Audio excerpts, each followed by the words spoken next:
Mr. Jerogam.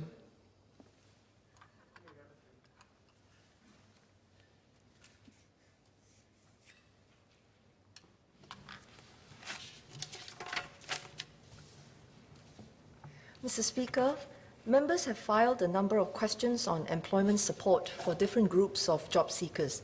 I will respond to these related questions together for a fuller treatment. The SG United Jobs and Skills Package was launched in April 2020 with the goal of curating 100,000 jobs and skills opportunities for Singaporean workers.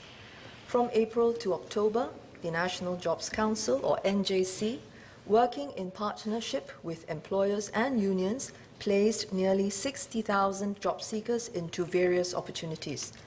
As at end October, there are more than 123,000 jobs and skills opportunities still available. Associate Professor James Lim was interested to know about the nature of these opportunities. For the purposes of statistical comparison across countries, the International Labour Organization, or ILO, defines standard employment as work that is full-time, continuous, with a direct relationship between employer and employee. This would exclude employment on fixed-term contracts, temporary employment, part-time employment, multi-party employment, and gig work, all of which are commonly found in modern job markets. This is why the ILO recognizes that non-standard employment can provide meaningful opportunities for workers to enter the labor market or to switch sectors. For the same reason, the NJC does not narrowly focus on opportunities that meet the definition of standard employment. Instead, the NJC's aim is to open up pathways for job seekers to make inroads into the workforce despite global weakness in labour demand. Company-hosted traineeships and attachments, as well as curated training courses, will help job seekers who are unable to secure a job acquire industry-relevant skills and exposure. This will improve their employability and position them better for eventual economic recovery. It is encouraging that amongst the SG United Jobs and Skills placements, about half were into long-term jobs. 1 in 3 were into short-term jobs of less than 12-month duration. The remaining were for company-hosted traineeships and attachments or course-based training. Of the available SG United Jobs and Skills opportunities, nearly 6 in 10 were for long-term jobs, 2 in 10 were for short-term jobs, and the remainder for company-hosted traineeships and attachments or course-based training. Mr. Christopher D'Souza and Mr. Gerald Giam asked about support for mature workers to find jobs and make career transitions. Job seekers aged 40 and above are well represented among those placed into opportunities under the SG United Jobs and Skills Package, comprising around 50% of job placements and 35% of traineeships and attachments and training opportunities. We have consistently provided more support to help mature workers make career transitions. In the Unity budget, we introduced the Skills Future Mid-Career Support Package for locals in their 40s and 50s to help them stay employable and enter new job or new industries. This provides enhanced support of up to 90% of the cost for employers to reskill mature new employees, as compared to generally up to 70% for other new employees. The government provided an additional $500 Skills Future credit for those aged 40 to 60 in 2020 to empower them to refresh their skills and enhance their employability. We also built up a pool of volunteer career advisors to provide sector and occupation-specific career advice and outline career options. Mature individuals have valuable skills and bring with them a wealth of work experience. However, some mature job seekers may still face difficulties in finding permanent jobs in the current job market. In September 2020, the Jobs Growth Incentive was launched to support firms in accelerating the hiring of their local workforce. To encourage employers to consider hiring more mature job seekers, the government will underwrite 50% of their salaries up to the first $5,000 for 12 months. This is double the wage support for younger, new local hires. The jobs growth incentive should be seen in conjunction with other measures in the overall package.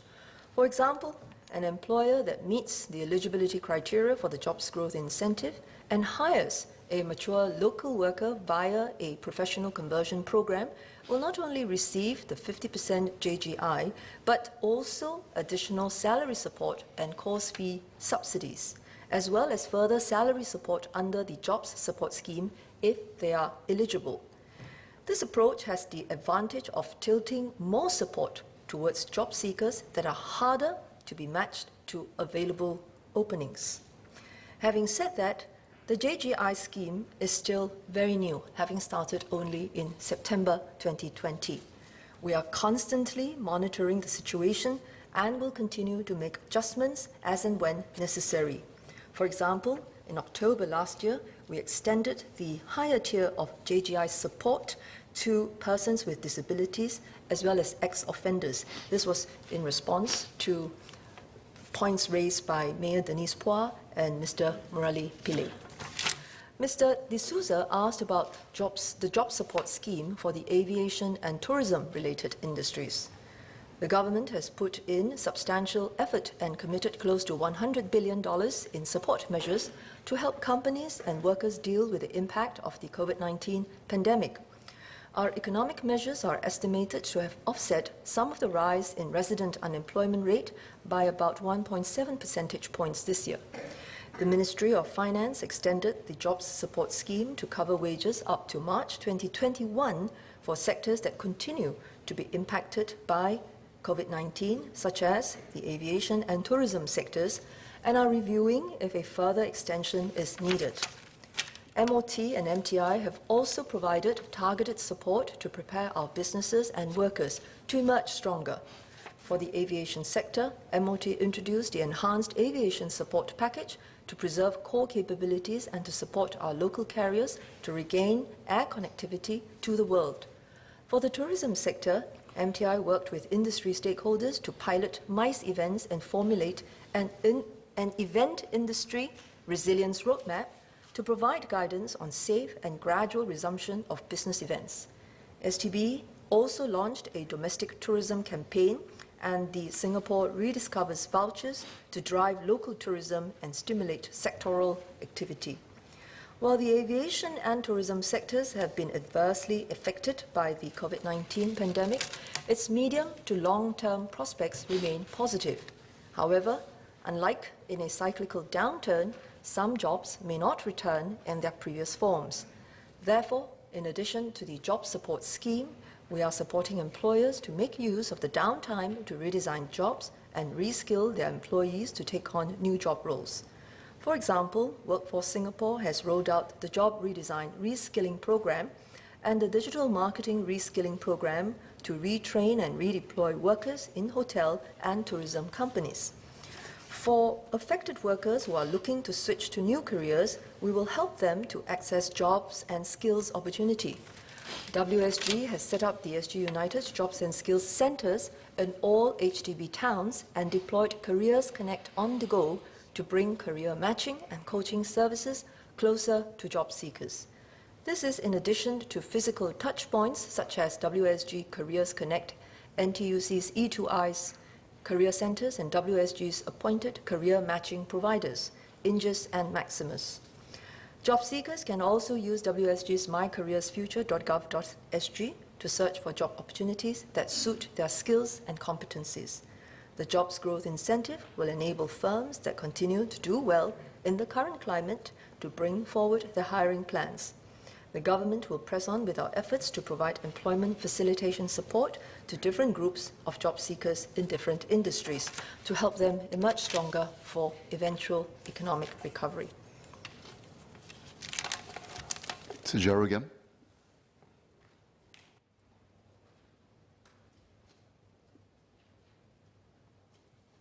Thank the Minister for her reply. According to MOM's third quarter labour market report, the unemployment rate among residents aged between 40 and 59 was higher and rose more steeply compared to all other age groups except those below 30. So I'm hopeful that the JGI will help this group. So my questions are, how many individuals aged 40 and above have secured jobs as a result of the JGI since the scheme was introduced in August? And what is the ministry's target figure for the number of secured jobs for mature workers under the JGI? And what will they count as a success for this scheme?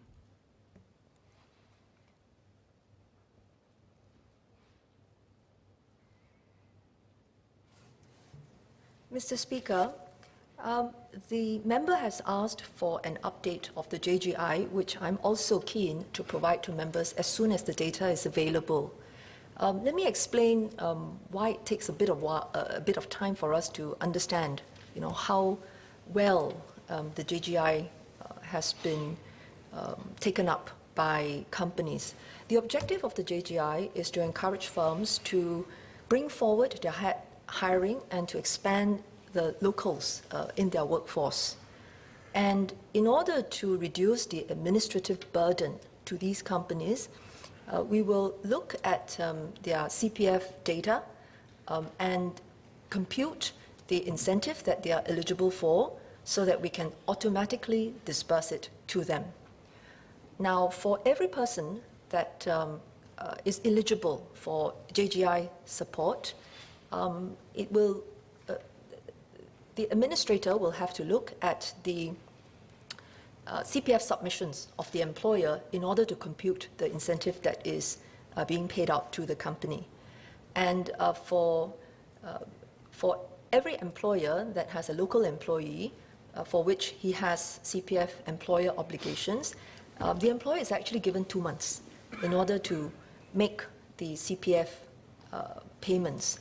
And so for someone who was brought on board at the start of the program in September 2020, the employer actually has up till the end of November in order to make those payments. So the data is still very new. We have to wait for it to come in order to make a proper analysis for it. But I assure the member that we ourselves are very keen to have a sense of it. And like him, we are particularly interested in who has been on the receiving end of this support as far as the job seekers are concerned. I would also want to add one more point. The member has pointed to the unemployment rate of different age groups. Here, I think I wanted to make a general point to all members and not to Mr. Giam specifically. We always have to look at data, especially on labor statistics, in a holistic manner. Looking at unemployment is one important indicator, but it is also important to look at employment. And in the case of Singapore, what we have found is that by the end of the third quarter, the employment levels have returned almost to pre-COVID levels. The employment levels in September 2020, if we compared it to a year ago, was off by just about 0.4%.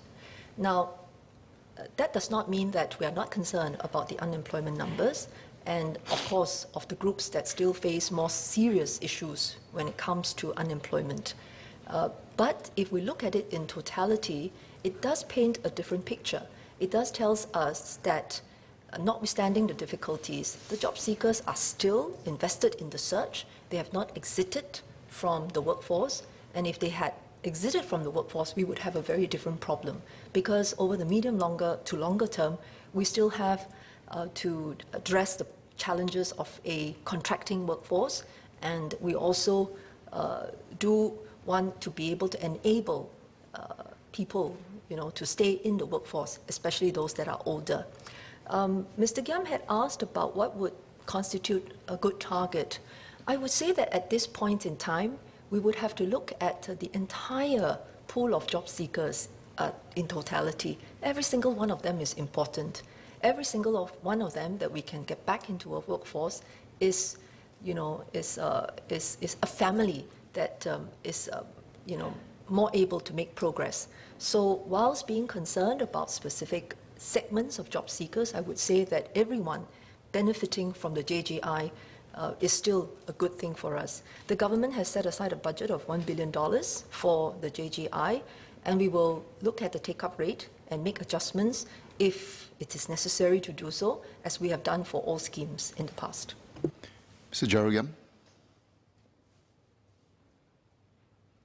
Mr. Speaker, I thank the Minister for explaining the details of the JGI as well as the importance of looking at not just one category of workers, but all the workers.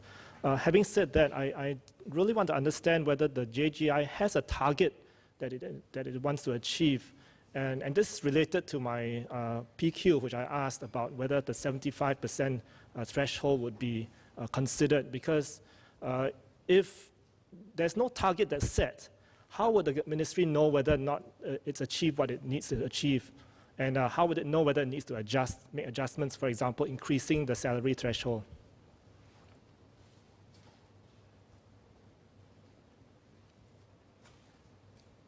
Mr. Speaker, I would be cautious about expecting any one single scheme to deliver on our objectives when it comes to employment. Overall, as a government, our aim must be to try and expand employment and bring down unemployment. Now, to do so, many factors will have to be aligned. For example, the overall economic conditions and business confidence must be there. If the overall economic conditions are not favorable and businesses do not have the confidence, then no matter how much we set aside for the jobs growth incentive, no matter how lofty the goals we set out as targets, it will not produce the intended results. I should also say that in terms of our ability to create the right economic conditions and to boost business confidence, a lot of it has to do with how we are going to continue managing the public health risk. So yesterday we had a very extensive exchange in Parliament following the ministerial statements by my colleagues, Ministers Gan Kim Yong and Minister Lawrence Wong. Everything that we are doing in the multi-ministry task force to manage the public health risk is to enable the economy to get back to some normalcy, at the same time recognizing that things will not be identical to what they were before, and the adjustments that businesses are going to have to make. It is also with that context in mind that when we examine the range of schemes and tools that we have at our disposal, it has to be in terms of how they complement one another. So the JGI tries to encourage the employers to expand hiring.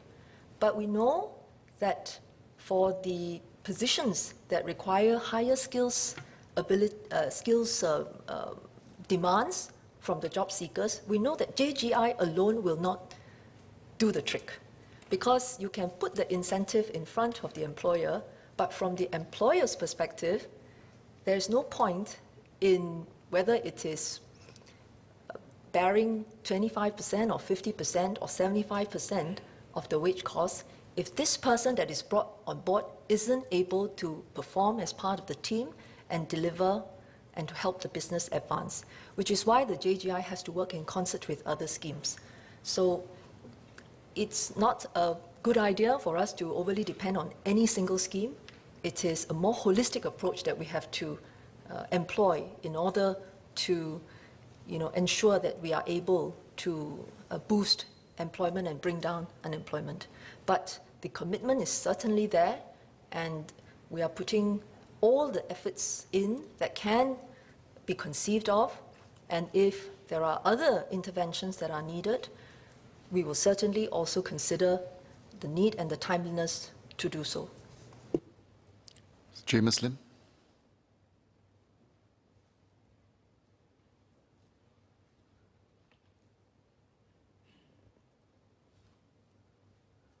With respect, Mr. Speaker, thank you for recognition. With respect, the minister does not appear to have directly answered the question that I had posed, which was about non-standard jobs. Instead, she has answered about the proportion of longer-term or permanent jobs versus short-term jobs. And the reason why I draw this distinction is because while I appreciate that non-standard jobs are still jobs, but for a worker, these are quite different things if they were to lose their jobs. Standard jobs provide not just security, they provide pecuniary benefits such as CPF matches from the employer, as well as non-pecuniary benefits such as employer-supported healthcare. So I'm wondering if we can get some additional clarity on the proportion of non-standard jobs that have been generated by the jobs program.